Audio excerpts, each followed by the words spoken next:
In this burst Floyd's cut, we're creating a curved burst shape over the ear with more length and texture on top.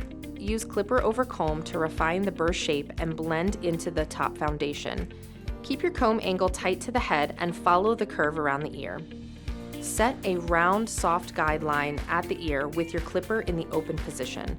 This soft line defines the bottom of the burst fade.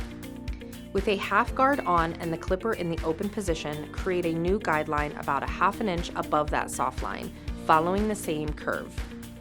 Close the clipper with the guard still on and blend down into the soft line, using mostly the corners of your clipper. This starts to erase that line while keeping the fade low and round. Now move up to your number 1 guard. Start with the clipper open and fade up along the burst shape. Then switch to the closed position to blur the line underneath. Repeat this with your 1.5 guard, first in the open position, then closed. Finish the burst fade by using clipper over comb with your guard on to fully erase any remaining weight and complete the fade section. Once the fade is in, set your perimeter line with your trimmers around the ears and the sideburns to clean everything up. For the top, start by sectioning around the cowlick and see where the natural swirl sits.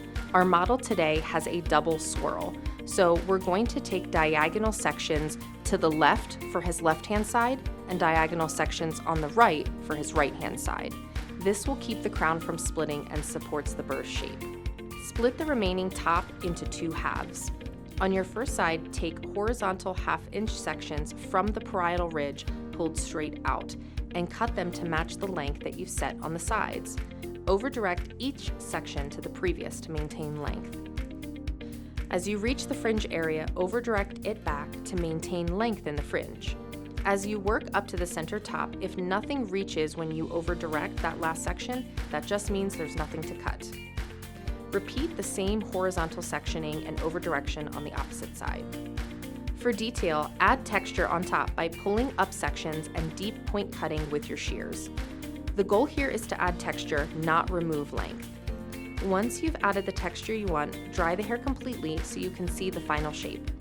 Then use light shear-over-comb to refine any remaining weight and polish the transition between the top and the burst fade. To style, we're going to use a combo of the Floyd's Grooming texture powder and the Floyd's Grooming styling cream. On dry hair, tap the texture powder into the roots where you want the lift and separation, then massage it in. Then take a small amount of the styling cream, emulsify it in your hands, and work it through the mid-lengths and ends. Use your fingers to set that final shape, keeping the top textured and the burst area clean. Finish with your hot lather neck shave and shoulder massage.